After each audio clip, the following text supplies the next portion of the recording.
assessment along with Erica Henderson. And we have worked with the Next Street team as well as Common Future and JPMorgan Chase in collaboration with dozens of stakeholders in the St. Louis region to conduct the research that we've been working on, bring a diverse group of stakeholders to the table, and supported the development of the recommendations that will be presented today.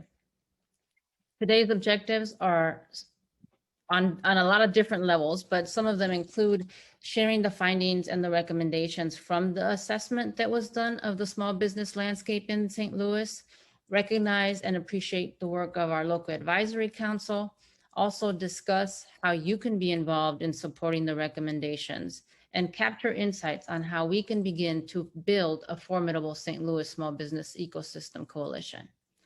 Today, we'll be sharing the findings from a 5-month research and community engagement process. And the goal of this work is to better understand the needs of business owners of color in St. Louis and identify solutions to better support them. Along with myself, Erica Henderson, and our partners at Next Street, Common Future, we've worked with the advisory council of over 50 leaders from across St. Louis to inform the findings that we'll be sharing today. We believe that the recommendations put forward through this work will create meaningful change for small businesses owned by people of color throughout the region. But we'll need your partnership. And so the call today is to help drive this work forward. Thank you again for making the time to attend and for your ongoing commitment to small business. Now I'll have Erica present the agenda to you.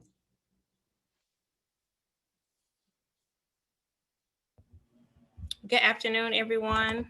Thank you so much for joining us in today's conversation. And so just really quickly, we did welcome in our introductions. We will have a small business owner profile from Gabriela. And then we will walk through our St. Louis Small Business Ecosystem Assessment Report findings with our team. And then we'll talk about building in action. So I'll talk a little more. Gabriela will join me. And then we will have Erica Wright, who is the VP for JPMorgan Chase with Global Philanthropy, then along with the St. Louis Ecosystem Speaker Series. So we'll have Daphne Moore, Philip to join us, along with Yoni. And then we'll kind of close up with questions and answers and next steps in our call to action. With that, I'll turn it back over to you, Gabriela. Again, thank you everyone for joining us today. Really happy to be in this space with you and sharing our findings from our report and our time together. Thank you, Erica. At this time, I'd love to introduce to you Gabriel Cardenas of Missouri Contractors. Gabriel is the Vice President of Operations for Missouri Contractors, an exterior hardscape construction company that does commercial and residential work in the St. Louis metropolitan area. He is responsible for the overall operations of the company, including estimating, sales, logistics, and overall company goals, and started Missouri Constructors in January 2018 with 3 employees, and now has grown to have 9 total employees, 4 vehicles, equipment, and 5 different construction accounts for future continuous work. He continues to amaze me, and he's learned to fine-tune his business acumen and really become a true professional in his industry, having started a business with his father in Texas initially. Gabriel is certified through the Interlocking Concrete Pavement Institute, National Concrete Masonry Association, Bellegarde Outdoor Living, Keystone Hardscapes, Sherbound, OSHA, and is a signatory contractor with the local Laborers 110. He serves on the board of Construction Forum and is very involved in his local community with his Catholic Church Immaculate Conception of Dart and Prairie, where he volunteers in the church's fish fry and helps coach softball and soccer. He enjoys spending time with his wife and 2 kids as they get together with his family and catching a Cardinals game. I know Gabriel's passion for making a difference in the community and also for his business. So without further ado, I'd like to welcome Gabriel. Thank you, Gabriela. I appreciate that introduction. Can everybody hear me all right? All right, perfect. So I'd like to get started just telling you a little bit more about my business. Like Gabriela said, my name is Gabriel Cardenas. I am the Vice President of Missouri Constructors. We do exterior living projects, which include patios, retaining walls, pavers. We also do design, pools, landscape lighting, basically anything that you will need to do to enjoy your outdoor space. We specialize in build design things, so we can actually go out there and design stuff for you, and then we can build it and put it all together for you. We really do some really unique things, and we have a bunch of photos and pictures that we post on social media and Instagram and all that. So if you guys ever need anything like that, don't hesitate to ask. I like to get started with the why I started my business here in this area. I actually moved up here from Texas not too long ago, and we came up here mainly because we had family up here. To me, one of the most important things is family, and it's not just what you're doing during the week, it's also what you're doing on the weekend. And to me, hanging out with family was a lot more important than where I was, at locally. So it's been a great transition, a great move for us. The whole family has acclimated very well, and we definitely enjoy St. Louis and have come to call it a hometown for us now. When I first got here, I think one of the challenges for me was actually getting to know the landscape of the community, the area, and it's completely different than Texas. I didn't know it would be so hard to break into the commercial industry. Down in Texas, we did, I would say, 90% commercial in the construction company that I was with. And up here, it's been more of a grind trying to get contracts. We've had some luck, but have come to find out that it's harder for particular reasons. One, the companies that have been up here have been established for a very long time, and they have particular subs that they like to use, right? So one of the things that is offered to minority companies is to get certified. Now, the certification process, which can be very daunting because of all the paperwork and all the items that are needed to actually get certified, not only is it just hard just to get certified, but you have to get certified by specific entities in order for you to be able to provide, to be able to count it for some of these jobs. For example, in St. Louis, you have to get certified through Lambert. If you were doing a job in Jefferson City, you might need to get certified by the state of Missouri. If you're doing a job for MoDOT, you have to get certified through them. And I think one of the biggest obstacles that we face is trying to make that easier for the minority companies. If they're really trying to help the minority companies, I think that has to be a better streamlined process and a more uniform, as far as maybe just one entity certifying for everything. That was one of the obstacles that we faced, and we are currently certified through the state of Missouri and are looking to get our certification with MoDOT and Lambert as well. One of the other things that when we first got up here was we had to make ends with the community. So I joined the Hispanic Chamber of Commerce, where I met Gabriela, where she has really taken me under her wing and kind of shown me the landscape of the area. And she turned me on to do things like Alberese University, the Hispanic Leadership Institute, other programs that really helped me network and also build my business acumen as far as getting to know the ins and outs of the community. So I definitely want to say thank you for Gabriela for doing that. I think, let's see, one of the last questions here. So yeah, funding is another thing. We definitely need help with that. I feel, especially with the Hispanic business owners, they lack the knowledge to be able to understand the intricacies of trying to get this funding. It's very hard for someone who doesn't know, honestly, what they're doing when it comes to trying to apply for a loan on the business side to really get those things. So if we can provide a lot better knowledge or training for our business owners, I really think that'll be a long way for a lot of people. I serve on the Skilled Trade Committee for the Hispanic Chamber of Commerce, and in that we are trying to teach companies how to properly run. And I think our next segment will have an actual banker to try to help us out with that. So there's definitely avenues that people are trying to help. I just think we need to connect those dots, and hopefully we can become a better landscape, better ecosystem here in St. Louis. So I'm going to pass it over to Cherise, and I look forward to some questions and hopefully some good answers from me. So thank you very much, and have a good Thank you, Gabriel. I'm sorry, Cherise. Go ahead. No worries. We're both saying thank you, so can't get enough thank yous. Gabrielle, thanks so much for your story and sharing a lot about your business and some of the challenges, but also opportunities you see ahead. You represent the entrepreneurs that are at the center of this work, and so we're all grateful for you. As Gabriela mentioned in the beginning, this opportunity to work together to build an inclusive entrepreneur ecosystem in the St. Louis region really couldn't have been possible without the many stakeholders involved. My name is Cherise Johnson, and I'm a managing partner at Next Street. For those of you unfamiliar with us, we are a national for-profit, mission-driven firm that works with organizations to help mobilize how capital and how capabilities and how customers get to small businesses and entrepreneurs, particularly those that are systemically held back.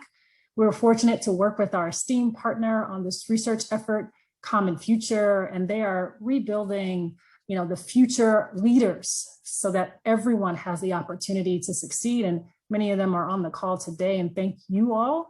And we couldn't for sure have done this without Erica and Gabriela for your leadership. I just want to tell everyone, these women are so talented, and it's been a pleasure to work with them as representatives of this region.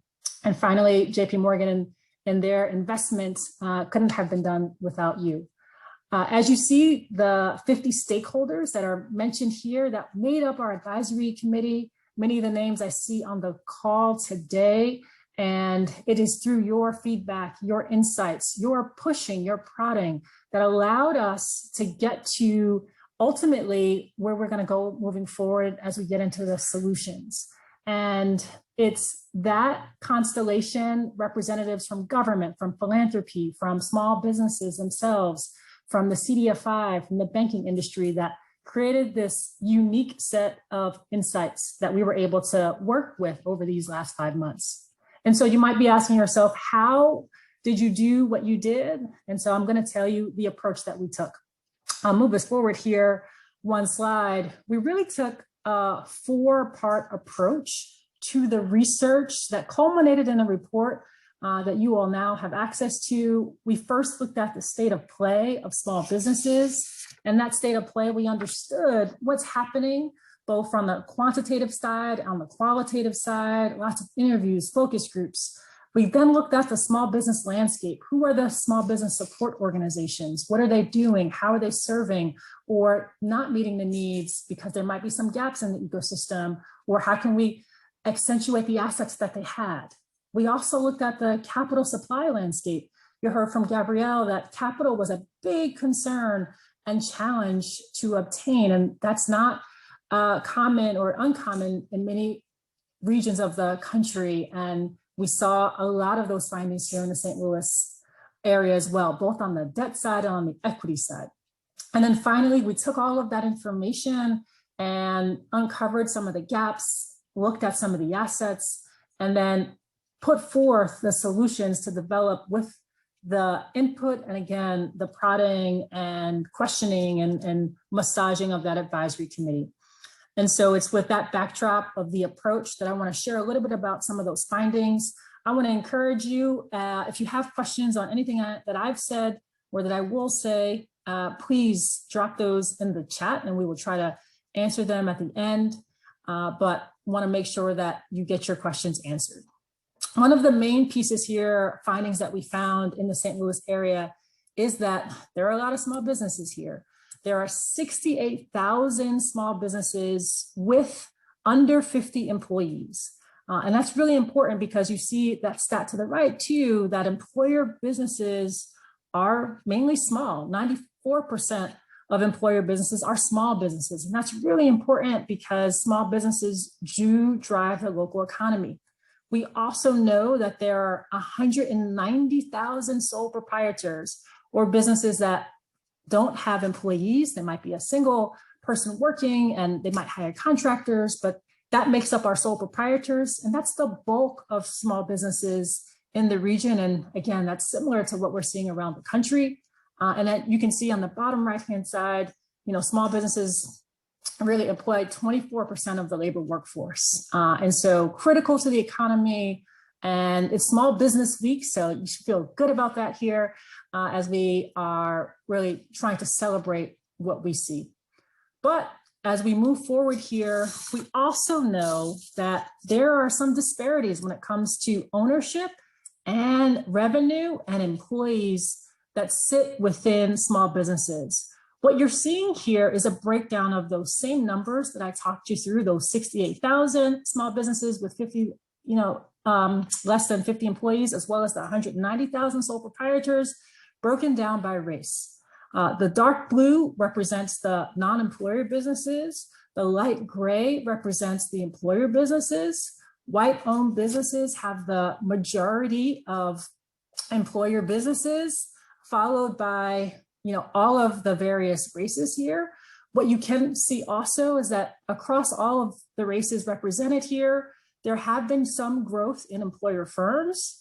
But as you move to the right-hand side of the page, and I'm going to point your eye toward the green bars, the average revenue per employer firm, and this is the latest data that we have is 2017, it's 2.5 million for white-owned businesses, which is 12.5 times the amount of revenue per employer firm for Black-owned businesses, and double that for Latino, and almost the same for Asian businesses. You can also see that the average headcount per employer firm is a lot larger for white-owned businesses relative to their Black counterparts. Not as big of a disparity from the Latino or Latina and Asian businesses, but still there's a gap.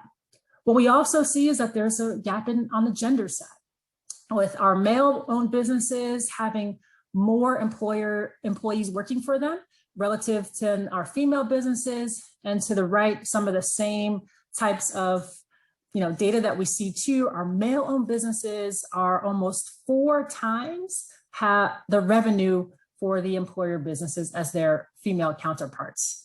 This is alarming, right? We want to build a more inclusive and a more equitable ecosystem. And so it's important for us, though, to be rooted all in the data, where we sit today and how we then want to grow from here as we move forward. So it's important to know that part of our research also uncovered how businesses were affected by COVID. And so I'm going to push forward here. Obviously, COVID had a huge impact across our country, and St. Louis, it was no different. Particularly small businesses owned by people of color were disproportionately hit by COVID-19. What you're seeing here is that hardest hit sectors, retail, food, health, beauty.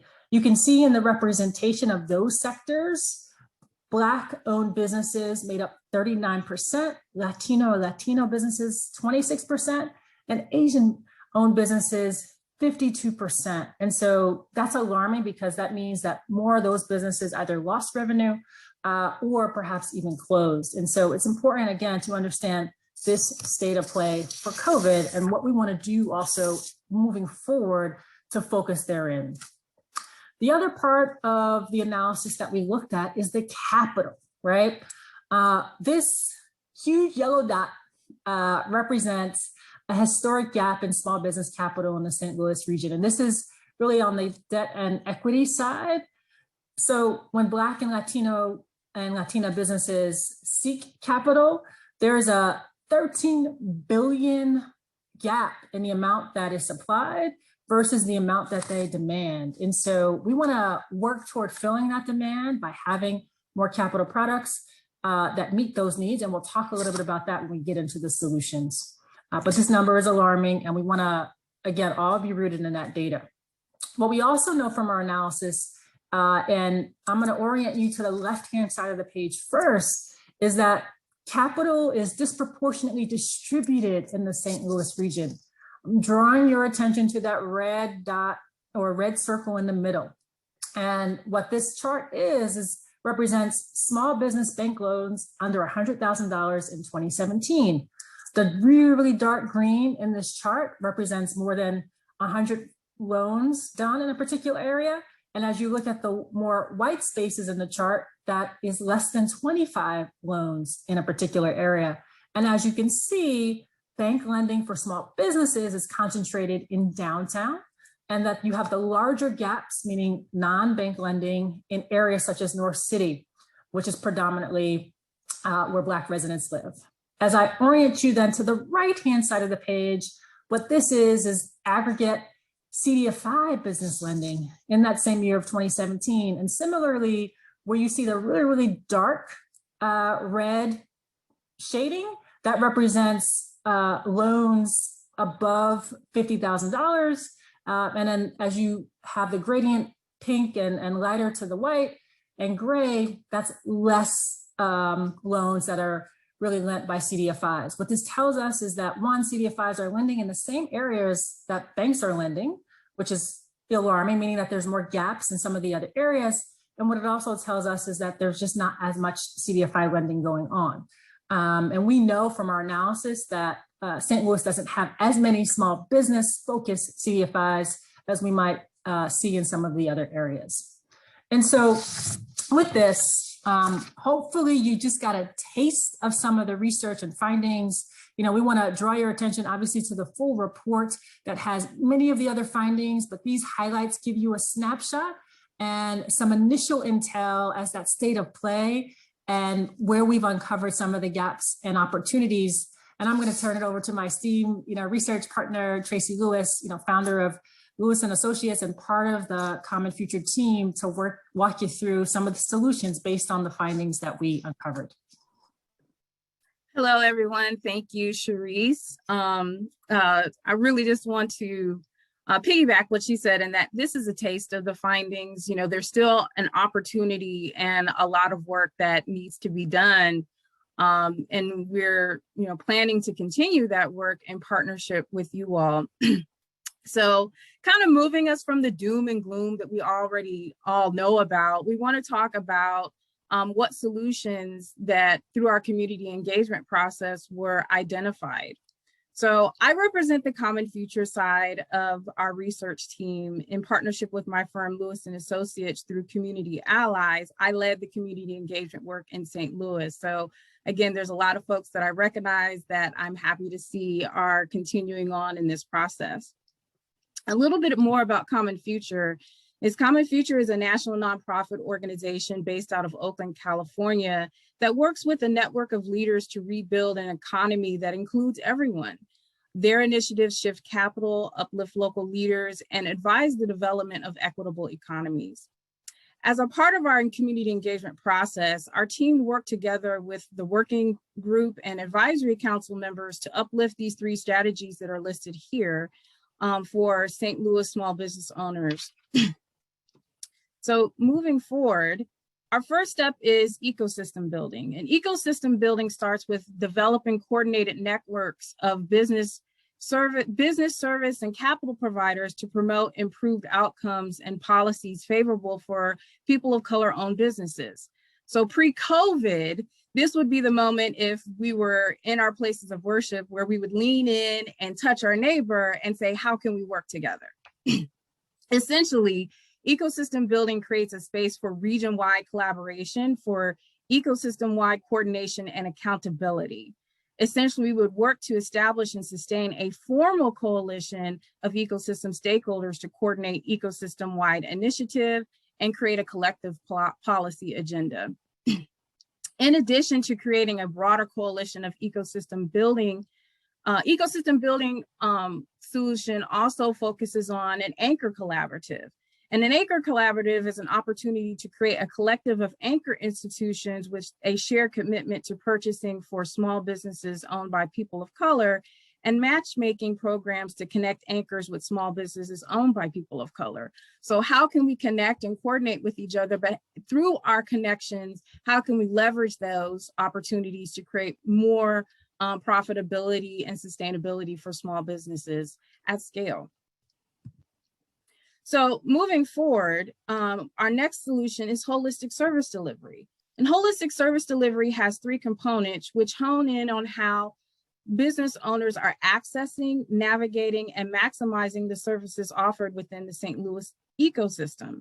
As a small business owner myself, this is what I would classify as improving the customer experience at scale for the small business owners in the ecosystem. For the St. Louis ecosystem, this includes targeted outreach and ongoing case management through small business liaisons and case managers, and also creating a shared platform for professional services, which creates a subscription-based platform for professional services, and lastly, culturally competent leaders that are trained in moving in the ways that embrace a commitment to racial equity and diversity.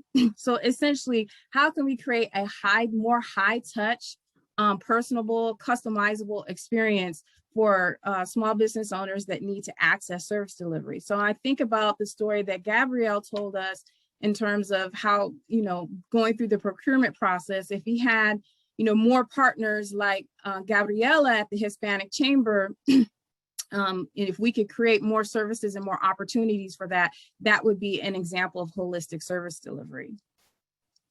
So moving forward, the continuum of capital. And we all nod our heads, and AKA we touch and agree that accessing capital is something that is historically problematic for business owners of color. So with that, the continuum of capital is an opportunity where we are collectively uplifting a need for expanding pools of capital via the creation of a funder collective.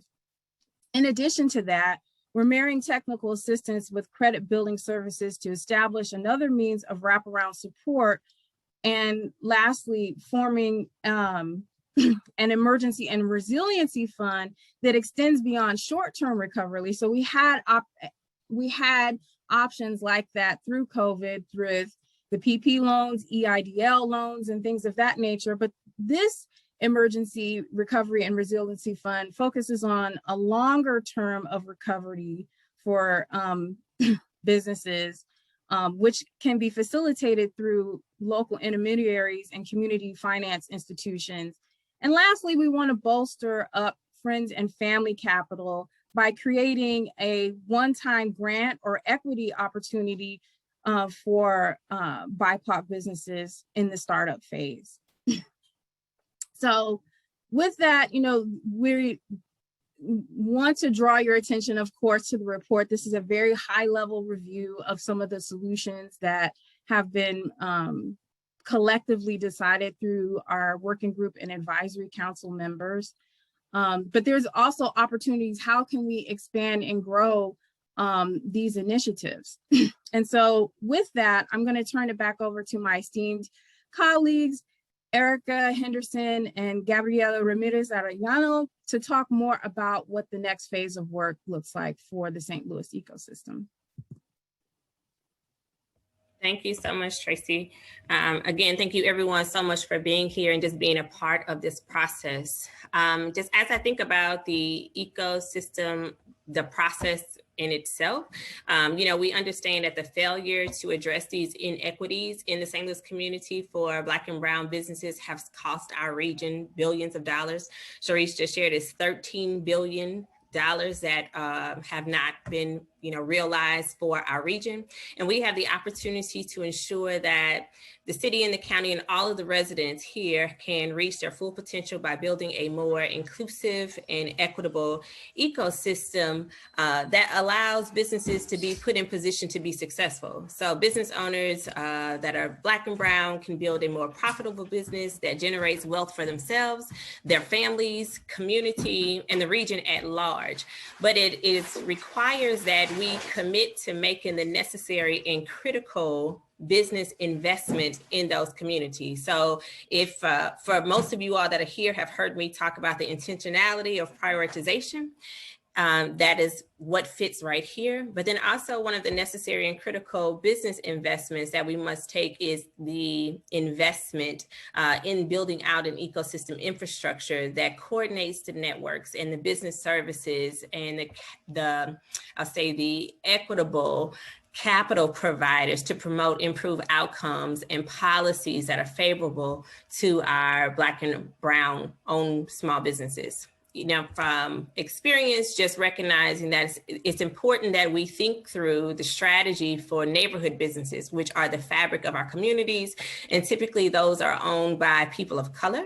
And then how we connecting them to opportunities that uplift holistic service delivery. How do we as system providers work with one another to ensure that we put them on a trajectory that allows them to experience business growth and sustainability while being resilient given current global crisis, and then how do they move forward from here?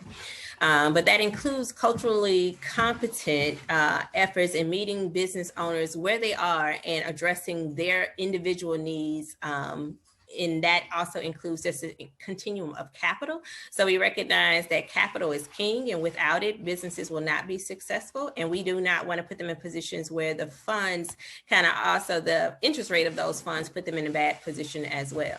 But establishing this ecosystem coalition comprised of small business owners, service and capital providers, along with other stakeholders, we will create a forum for collaboration and execution of the recommendations from this report, which have been developed with all of the advisory council and working group members that were previously shared.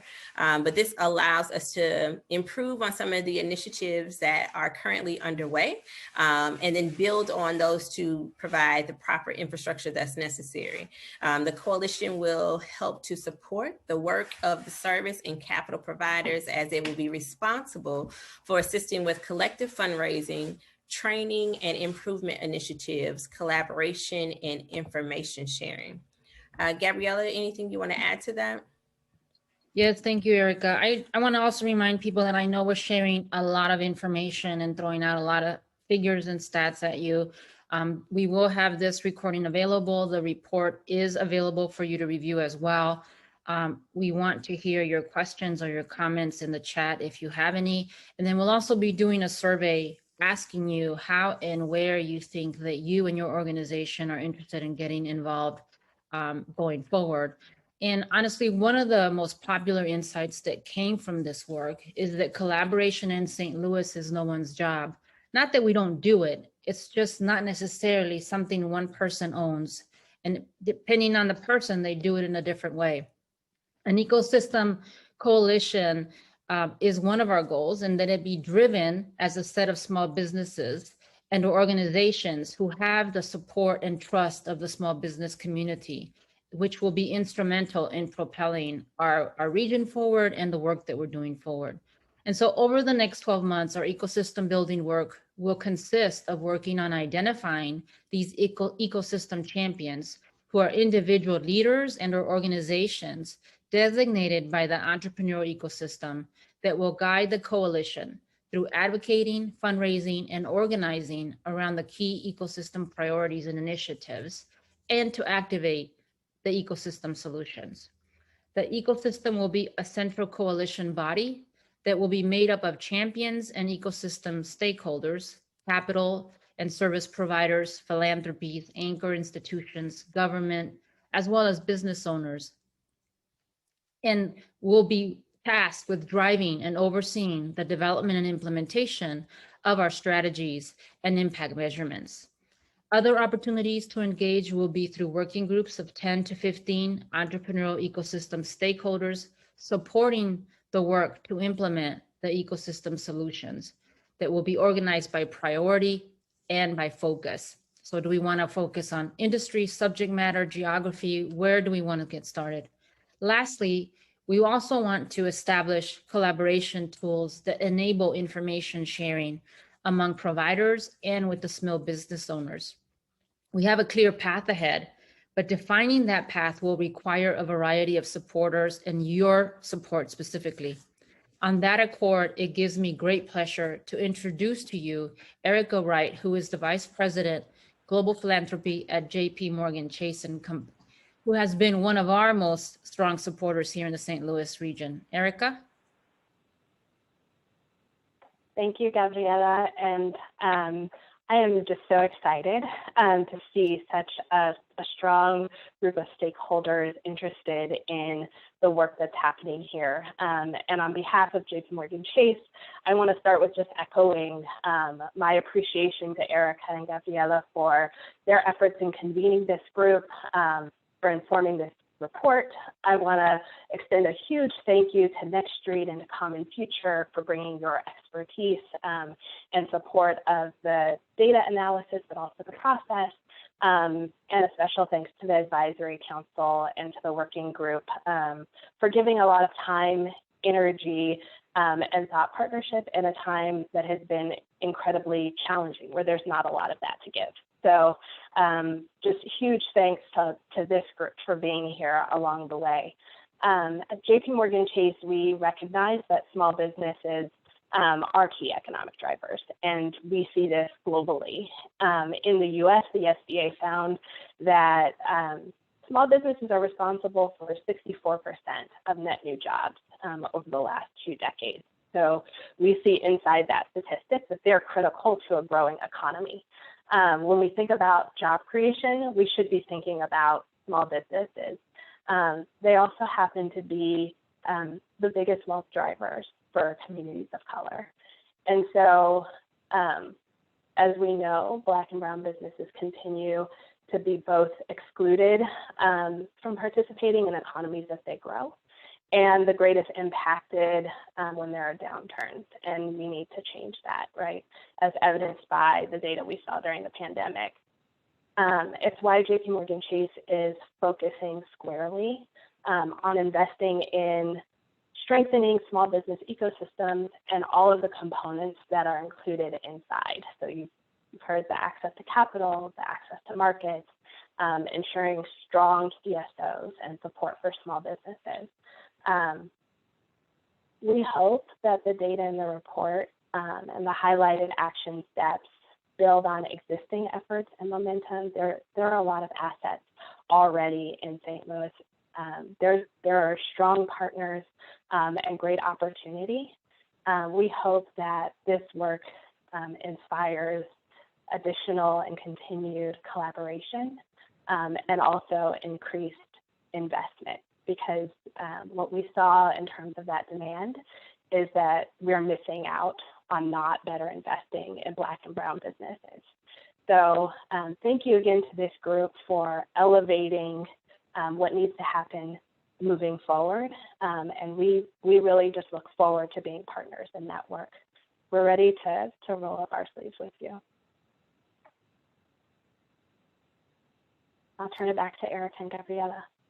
Or Tracy, sorry, Tracy. Thanks, Erica. We're so appreciative to JPMorgan Chase for their partnership and their leadership and their commitment to support small businesses, not only here in St. Louis, but nationally. And so it gives me great pleasure this is just one of my favorite parts of this whole process and working in partnership with you all doing community engagement work in St. Louis is, many of you on the call have probably heard me say the term before, like, how can we leverage our collective genius? So, in addition to sharing this data, we want to start elevating the conversation in terms of what happens next. And so with that, we have a panel discussion, which again creates more of an opportunity for us to have somewhat of a dialogue with some very recognizable ecosystem leaders. And so this is also another opportunity for you to continue to ask questions in the chat.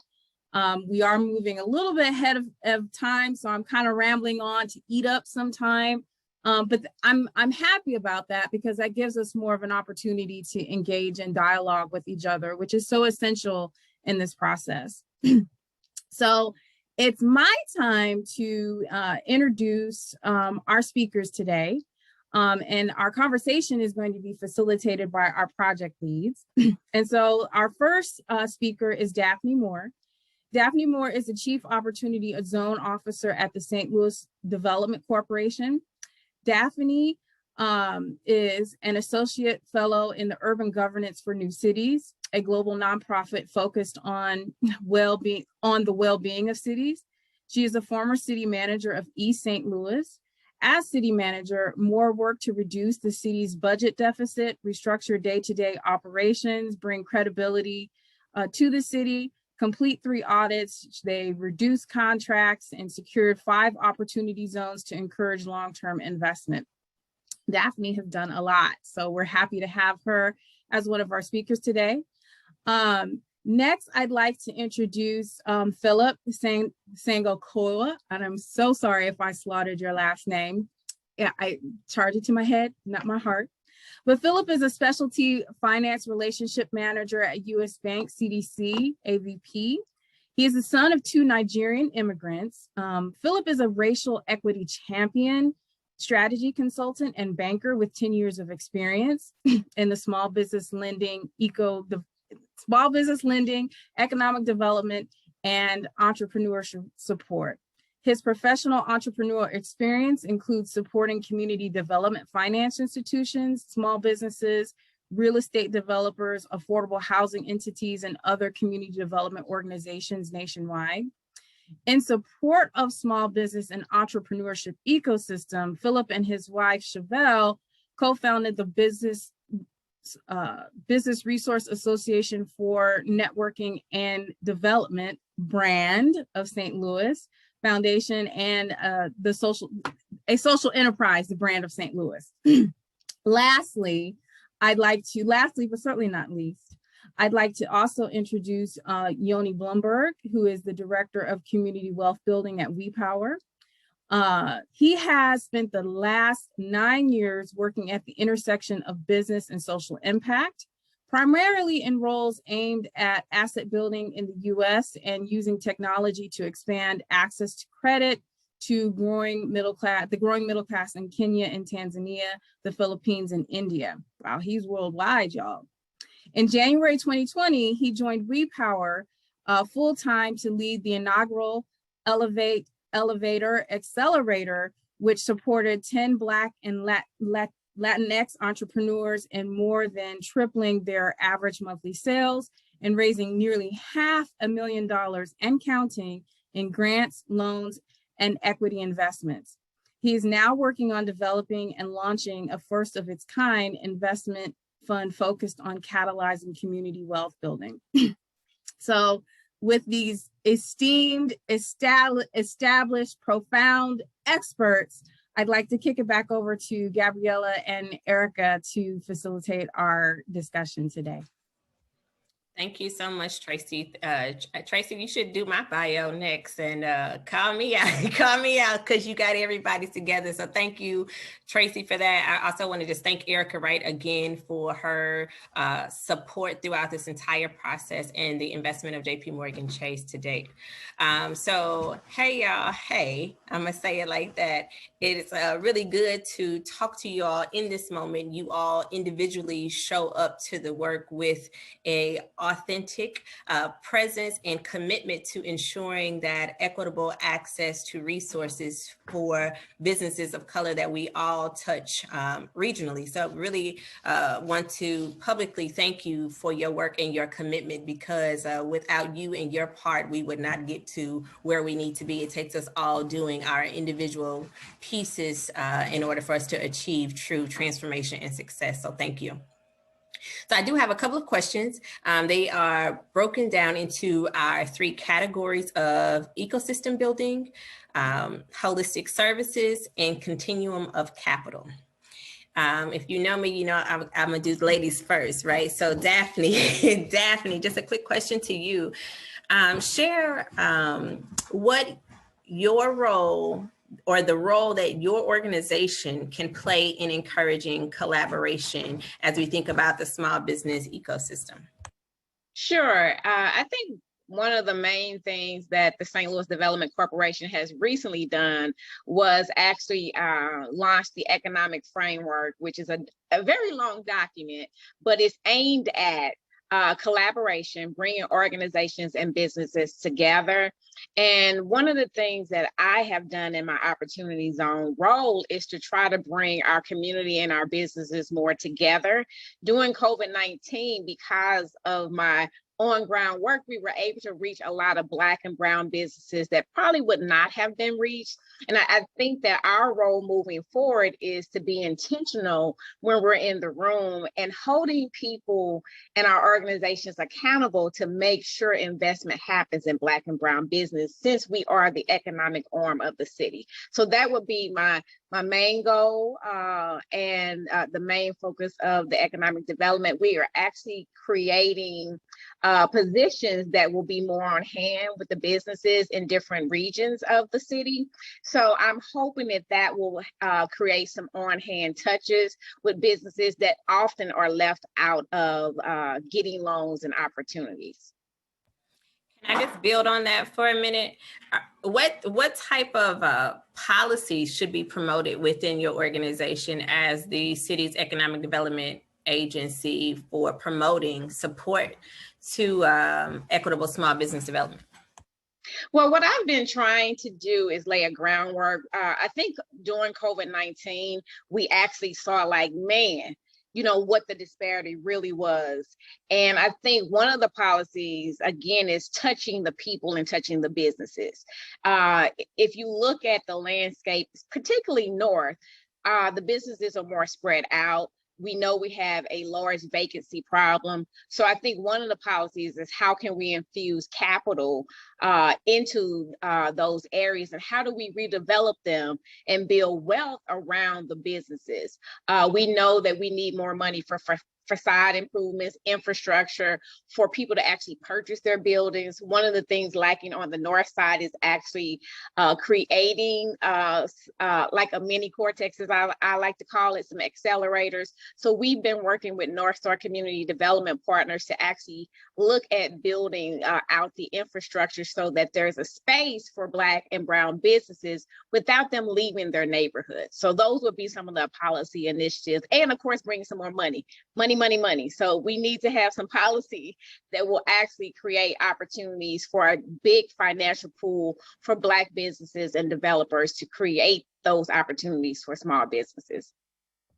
Thank you so much for that, Daphne. Philip and Yoni, I'm gonna ask if you want to add anything to that. So around how your organization can encourage collaboration, and then policy opportunities to further support the work of equitable small business development.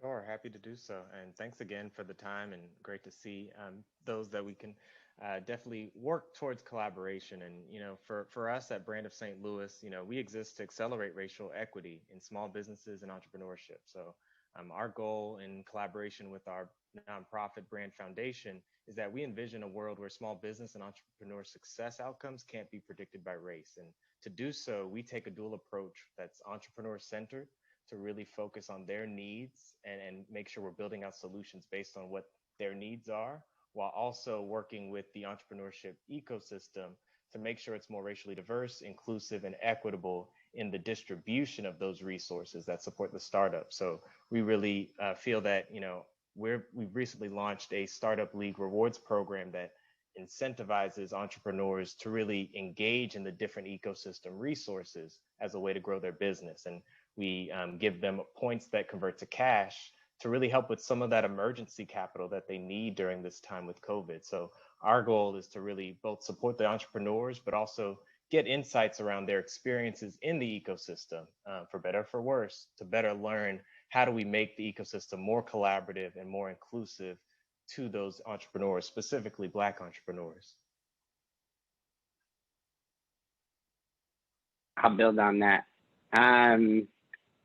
But first, what was on my mind, I think, like, as I think it was Gabriela mentioned, like, a lot of collaboration is already happening, but it's pretty scattered. An example is, like, we've worked with Brand of St. Louis to promote the Startup Leagues program through our own program, Elevate Elevar, and we worked with several other organizations, Square One, Balsas, Pipeline Partners, the Hispanic Chamber. So there is a lot of collaboration, but I'm super on the same page with everyone else. who shared throughout this process and the conclusions we came to in terms of the importance of having much more ecosystem building.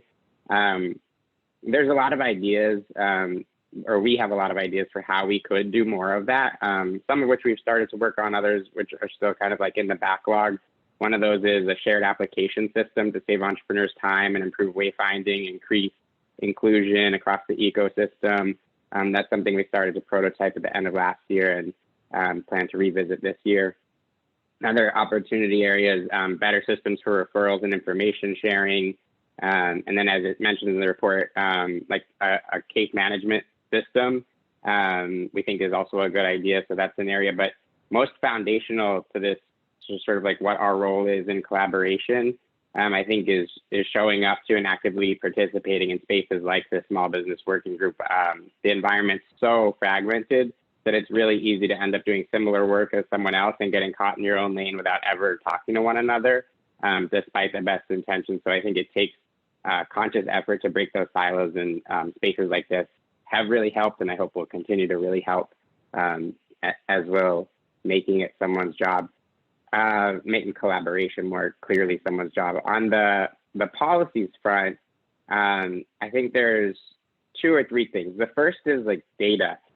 This report gives us some really great data on sort of where we stand right now and a lot of rich insights to build off.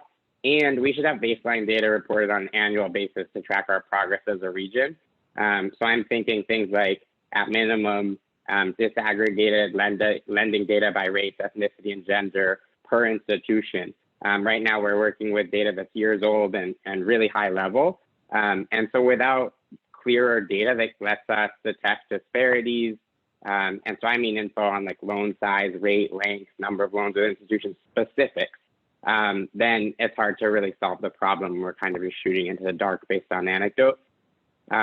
So in addition to data, the second thing I think that is an opportunity for the city around equitable small business development and really the region is providing public streams of funding with an emphasis on equity, particularly geographic and demographic equity. So North St. Louis, parts of South City focused on Black and Latinx entrepreneurs in particular. And so there's lots of good ideas for how to specifically do that in this report, as well as the equitable economic development framework that Daphne mentioned that SLDC put out recently.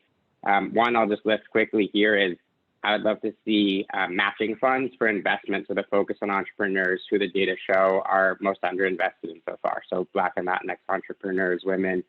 And that's a model that we've seen implemented in Oakland and several other cities across the country. So I think that would be really exciting to see happen in St. Louis. And the last area is not really my lane, but I think there's a lot of opportunities around procurement, which and policies related to procurement. This report touches on that. I know that's an area that there's an Anchor collaborative working on, and there's a lot of sort of stuff in motion in St. Louis on that front. Just to build Erica, on that, can I add one more thing? I Go think ahead. the other policy that we need to do is not be afraid to use the word Black in a lot of our things that we do, because we know the Black community has been the one who has suffered the most. And look at a lot of the things that are going on around the country.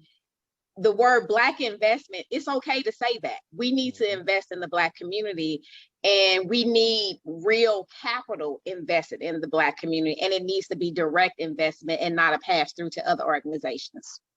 Thanks, Daphne, for that ad. I think if you remember Cherise numbers, it was Black, Hispanic, then Asian businesses who've all been impacted, and Black number was the highest. Philip, you had an additional comment? No, I love that comment. And that's something that, goes back to data and policy. As long as the requirements for certain grant funding for certain loans are just speaking about minority populations, right? There's so much that comes underneath that. And then you never really get a chance to fully see how much of it is going to Black entrepreneurs, how much is going to Hispanic entrepreneurs, just specific demographic data. And I think that's a huge step as far as collecting information and standardizing that across the different business support organizations and the entrepreneur support organizations. Thank you so much for that. I think that really good point. It also makes me think about Yoni, just the data is necessary for us to build upon. So we don't know where we've been or where we currently stand, or we don't have that foundation. We don't know how do we get to the next to gauge our success. Are we really being transformative? And policies don't work, programs don't work without policy and system change. And so we have to do both simultaneously to ensure long-term sustainability for our efforts. As it relates to holistic services, what challenges do you see in coordinating business services across the city? I think you've all kind of hit on COVID, just really exacerbated all of the inequities that we see in our small business community, also in, health equity, and you can go down the road. But I think that our community, public, private, and philanthropic really did what they could in the moment to really address some of the immediate needs through grant funding and resources. I know SLDC and I know We Power participated, Invest STL, the partnership and others, really came together with dollars for our small business community. But how do we make sure that we address some of the challenges that are present?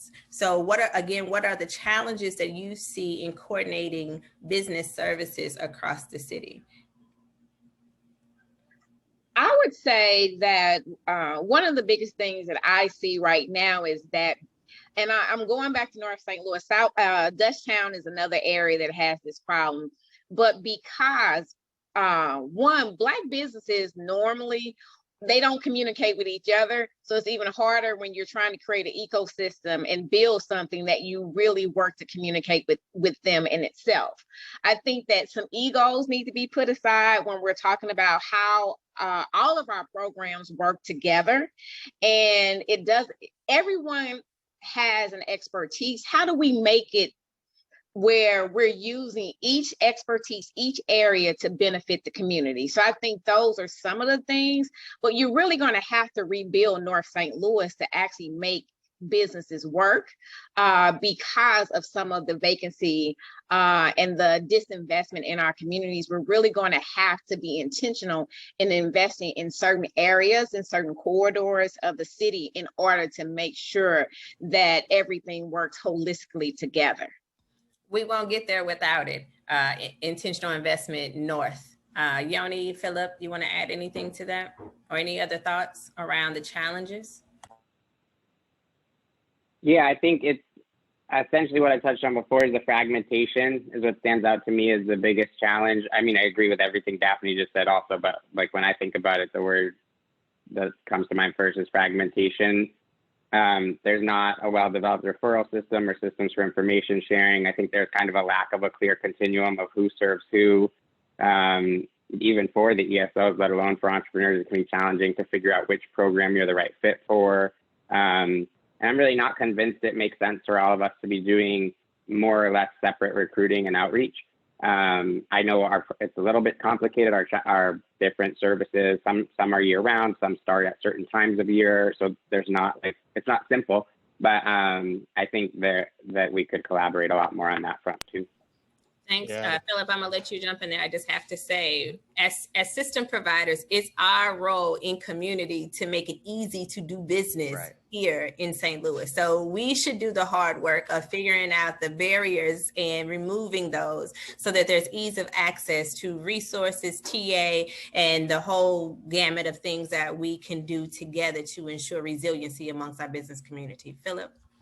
I love that. And, that kind of brings me to my point of just the idea that sometimes we maybe get lazy as support organizations, assuming that it's up to the entrepreneur to figure out what they need. And, we've got a website, so it's out there, surely they could find it. And, if we as entrepreneur support organizations and business support organizations, even banks, CDFIs, if we don't necessarily know all the different resources to help an entrepreneur or small business, how do we expect for that business owner who's also running their business, right, to then also be able to figure out all of that information on their own? That's going to be overwhelming. So that's something that we with Brand of St. Louis focus on, creating like a points guide that we try to figure out all those different resources. We've curated around 100 different resources, but the next step is going to be, well, which resource is right for you based on where you're at? And I think the more that we can make sure each stakeholder is aware of everyone else's niche, if you will, then we can have that just-in-time referral for our clients. And overall, I think it's a focus on how do we become more outcomes-based in our approach to collaboration versus output-based. And I think the output-based focus is how many people were in our program, right? We sometimes check the box and feel good about that, or versus the outcomes basis, did they get the milestones that they needed to in sales and get that loan, right? We know what the end goals are to really have their success metrics, and we need to start judging our activities and our programming based on the outcomes versus the outputs. Absolutely. I think today is like National Poetry Day, so I feel like that makes me want to do this when you say that. But it also just makes me think about the businesses who did not qualify for PPP because they didn't have their back office set up properly, or idle funds, or even local resources and grant opportunities that were in position because they don't know what they don't know. So it's meeting businesses where they are, and for us as service providers, doing the hard work and giving them a track on, if this is the type of business you're in, this is the stage you're in, here is the opportunity. But it's us aggregating all of that information to build out this ecosystem infrastructure that allows us to build the capacity for businesses, build the capacity for ourselves as ESOs and TA providers to ensure that we are giving the best that we have to businesses. And Philip, to your point, we need resources so we don't get lazy, because we recognize that we all have more than one hat at every table that we sit at. So how do we expand our resources, our own personal capacity to be most impactful and intentional with our efforts for the correct amount of input necessary for the desired output and impact that we want to see in community as we think about building wealth and changing trajectories. The last question that I have is just around the continuum of capital, is how can we streamline the borrower experience? Do you think that we have enough capital outlets regionally that mirror our own morals and values on how we show up to connecting people to dollars, right? So I'm not talking about the money that puts them out of business in 6 months. I'm talking about the real resources that are available that help them to build the necessary foundation and capital necessary to grow to the next level. So similar to what Gabrielle was saying earlier, just the necessary components to be, put in good position. I would say no, we don't. I think that there's a couple of things when we talk about capital. One, we have to talk about the wealth side. Like, there's Black and brown businesses come in at a disadvantage. We normally don't even have the capital that we need to start out. Like, we may be able to ask a family member, but most of our family members are struggling just like we are. We know that we have some racial disparities in our lending practices. So I think that we have to first acknowledge that, St. Louis has a problem when it comes to lending to Black and brown businesses. That has been historically, the data is out there. So we need to get over that hump. And I think we need to really, as a city, say, we're not going to do business with banks who are not going to lend to our Black and brown businesses. I think it's important that we have other streams. I think foundations in our community are going to have to pivot and really start focusing on how do we create this economic pool of lending. I think that we need to challenge our governor to put some of the money that is coming down from the federal government into our communities.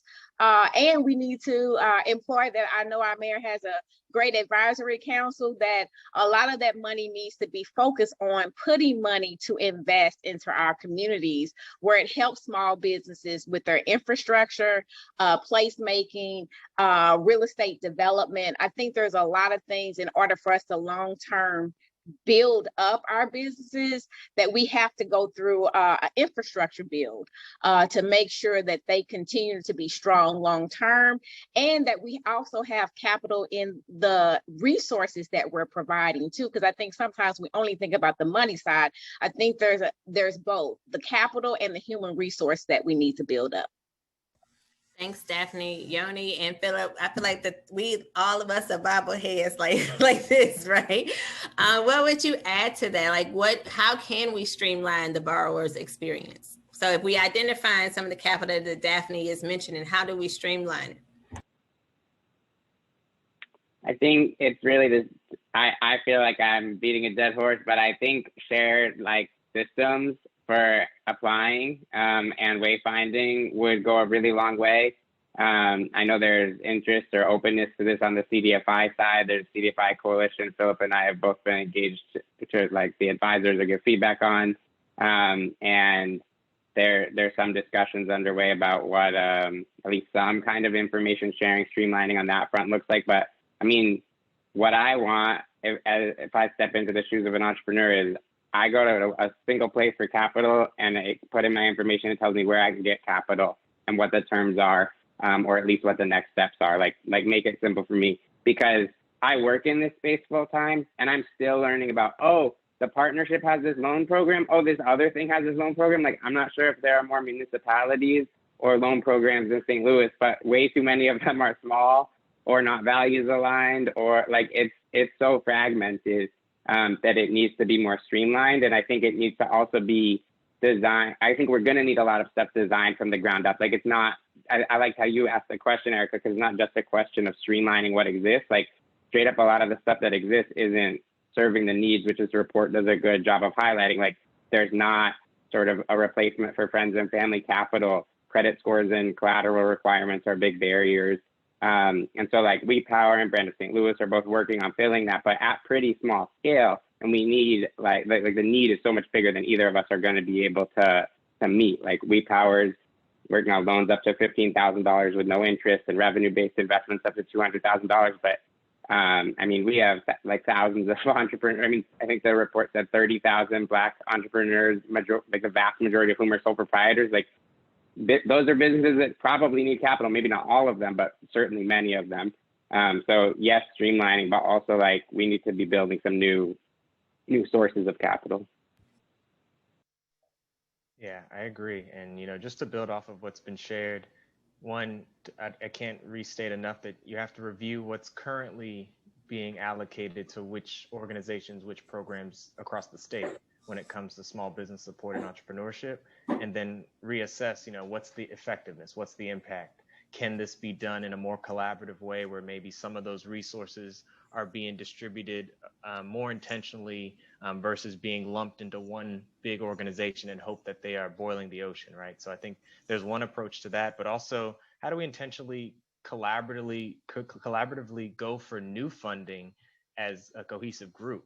I think there's groups like the Kauffman Foundation who are probably always cringing when they see, you know, 3 or 4 different St. Louis applications for funding, and they're thinking to themselves, why didn't all of those groups just intentionally work together on that funding? So I think we just have to realize that everyone sees St. Louis as one group, and the sooner that we see ourselves as a united group, the sooner we're going to show up well in these larger resources for capital to support this work. So it just goes back to the collaboration and whose job is it to make sure that we're being intentional about the collaboration. And I think that'll get us to the continuum of capital.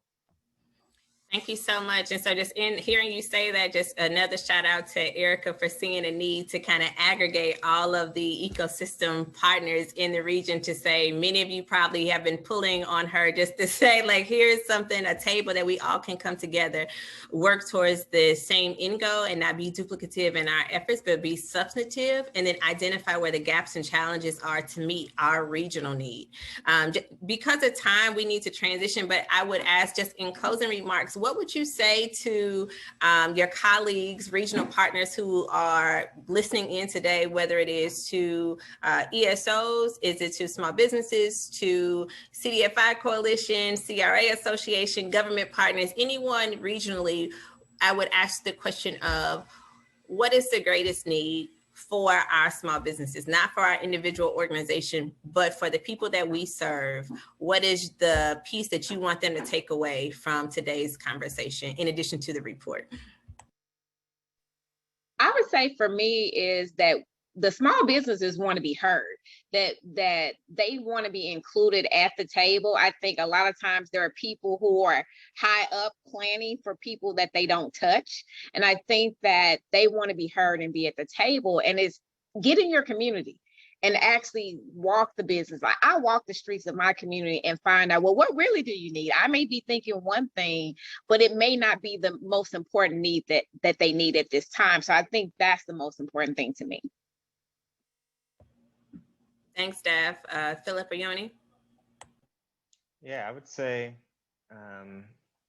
with all of the different reports, specifically from a St. Louis perspective around economic development, I think all of them have been mentioning jobs, small business, and entrepreneurship. So I think if that is the case, and if we are to hold ourselves accountable as a region, it's time to bring the corporations, the private foundations, it's time to bring those larger corporations who all see the value in supporting entrepreneurship and small business for the greater of the region to really come with the funding, to come with the support, and to come with the advocacy, because I think it's time to really not leave it up to just the entrepreneur support organizations and those business support organizations, right? It's time for even banks to step more into it, as they can see entrepreneurs as their future pipeline of potential deals. And I think the sooner we tie the connection to the future and thinking long-term versus that short-term mindset of kind of what's in it for me right now, I think that's really where we are as a region, and we need to really come together from that perspective from the private side. All Fortune 500 started off as entrepreneurs. There you go. Yoni? Mm-hmm. I'm so glad Daphne and Philip went first. Went with really great answers. I mean, this process was hard to narrow it down to even the suggestions in the report, because like there are a lot of good ideas on the table. So I'm just gonna build on what Philip said to say like, and go back to what you said, Erica, before, like we need systems change and programs don't work without policies. Like I think if I had to answer it in a tweet or one simple, not simple, but one single thing that entrepreneurs need most, it's systems designed for their success. And that can't be isolated to a single product or program. Like we need to do everything Philip just said and what Daphne said to design the various things, many of which are included in this report, to set entrepreneurs up for success rather than being like hyper individualistic and like, well, you started the company, go figure it out. Thank you for that. So again, thank you all for participating in our panel discussion. Very insightful, very informative. And again, just your commitment to what you do and the passion that you all individually bring to the work is critically important. So thank you. And just because I'm talking, I also just want to thank the working group again and the advisory council who has spent the past months with us, and those who have participated in our lunch and learns. Just want to thank you all just because I'm talking as well. So I really appreciate you and your insight and commitment to the work, because we cannot do it in isolation. It takes all of us doing our separate part to make sure that we are successful. I'm gonna turn it back over to Gabriela to answer any questions and talk about our next steps and closeout. Thank you. Thank you, Erica. And thank you so much, Daphne, Philip, and Yoni. I heard all of you at some point or another in some fashion mentioning that we need to meet small business owners and entrepreneurs where they are.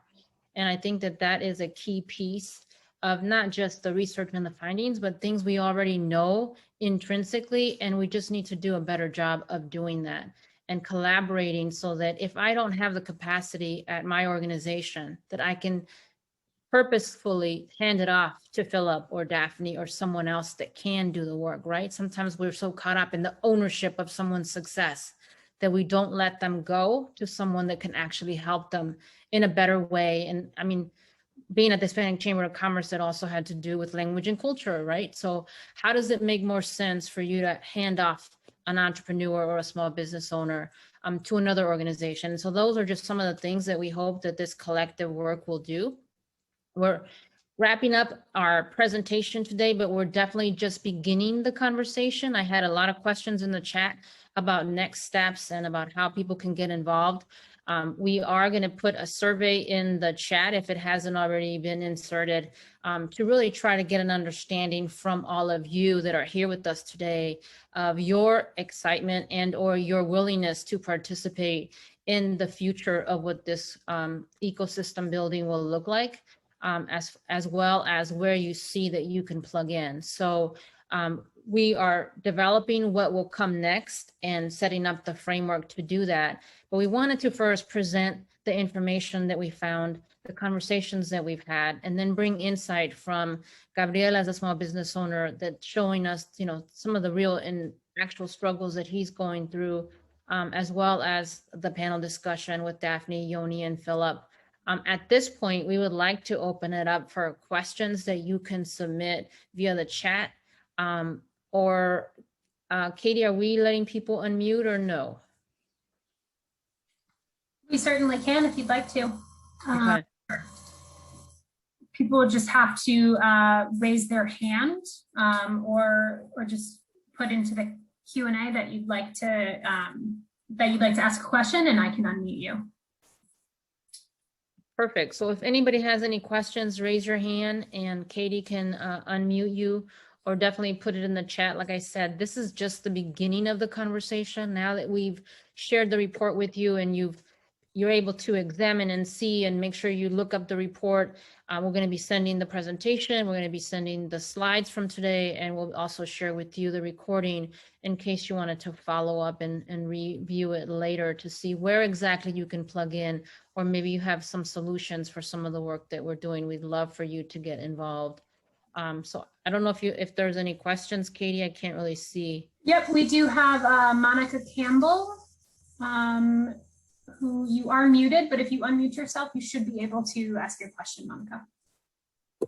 Hi, thank you all. I wanted to say this was a very good forum and it was very much appreciated. My question is, I wanted to know, you all said that you were gathering a list of the ESOs. Do you all have a copy of that to share? Because I would love to be able to give small business owners more options. I only know the ones that I know of, but I know that there are so many other organizations that may be able to assist them if I can't give them the organizations that best fit their needs. Thanks, Monica, for being here today and representing Enterprise Bank and Trust. Happy to have you here in this forum. We definitely will share what we have, but that's exactly what we want to do, is be able to get our banking partners to be in relationship with us, to connect business owners who you are doing business with to ESOs, so that they are successful and that they have their back office together to make sure that they're able to take care of the loan or the piece that they just borrowed from you. So yes, we will make sure that we share all of the information that we have. Thank you. I would also say it's a call to action, right? So we invite you to join us on this journey as we are seeking to get partners to help us fund this effort, because we recognize that it takes time, capacity, and resources in order to build out an infrastructure that matches technology. We wanted to be able to, I think, Yoni, just the system design that is necessary to be the connector for all of our entrepreneurs. So I would admonish you to join us in these efforts going forward, as we hope to spend the next year building out a ecosystem that supports businesses as they're on the path to resiliency and coming out on the other side of COVID. We know that businesses have hung on as long as they could and as they can, and we are helping to identify resources in partnership with city and county and our economic development agencies, municipal government, et cetera, to ensure that we are advocating on behalf of small business community.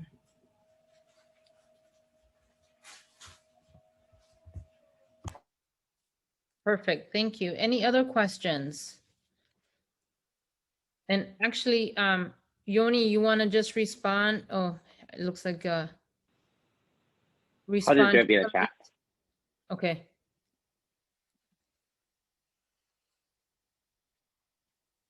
So anything else? We spoke to you guys for about an hour. We're definitely, like I said, this is just the beginning of the conversation. There's a lot of work to be done. And so our ask at this point is that you get in touch with us. And I did put Erica and my contact information in the chat, as well as that you fill out the survey so that we can get a better understanding of the organizations. If you're new to the table, perhaps if this is the first time you're hearing about this work and you want to get involved, and or if you were already working with us as part of the working group or advisory council that you want to continue your involvement, we are definitely excited about what our solutions can look like going forward. And I don't see any questions, Katie, so if anybody comes up, let me know. Nope, I don't see anybody else's hand raised. Okay. Well, I don't, without seeing no further questions, we can go ahead and wrap it up. Erica, was there anything else that you wanted to mention? Any last words from you, Tracy, Cherise, Erica Wright, or any of the panelists? Gabriel, do you want to mention anything else? I just say thank you again. Just thank you for the team, the internal team, the external team, just the team. And thank you to St. Louis for allowing us to have this transparent conversation about where we are and, you know, holding ourselves accountable for the journey that's ahead.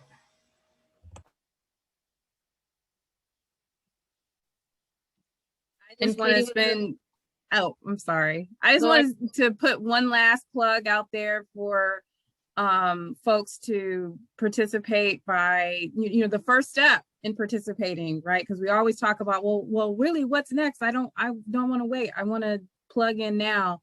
There should have been a link that was put to a survey in the chat. And essentially, that is an opportunity for us to make sure that we remain connected. You know, one of the things that I heard just throughout this process is just the level of fragmentation is just really critical in St. Louis. And so we have a moment in time where we can build back better. That's been one of my favorite phrases as of late, where we can really address that. And so that survey is going to, you know, one, provide you an opportunity to provide additional feedback on what is the parts that we missed, right? What needs to be added to the conversation, but also what can we learn more about you and how you want to plug into this process, because we're moving forward. We're not having meetings just to have meetings. We're having meetings to work. It's been a pleasure to continue to work in partnership with you. As a Black woman entrepreneur, this is a project that is close to heart. And so, and just to work with other entrepreneurs to revitalize and build our community is really close to heart to me. And so I extend the utmost gratitude to you all to be a part of that journey in St. Louis.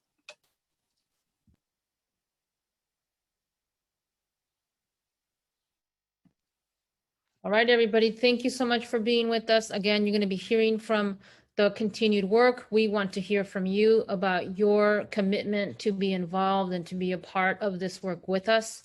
I did get some emails saying, hey, I wasn't invited initially. Well, heck, guess what? You're invited now. So please raise your hand. We want to work with you. We want to make sure that that we, like the focus on the panel was, right? What do the business owners need? What does small business in St. Louis need? And so that's going to require our collective work, because it's like the elephant, right? Which part of the elephant are you touching? You identify whether you're the trunk or the body or whatever. And so each of our business service organizations is touching a different part of the business ecosystem. And until we can all come to the same room and share those experiences in order to help them better, we won't be able to do better. So thank you, everybody, for being here. We look forward to being in touch and seeing you again soon.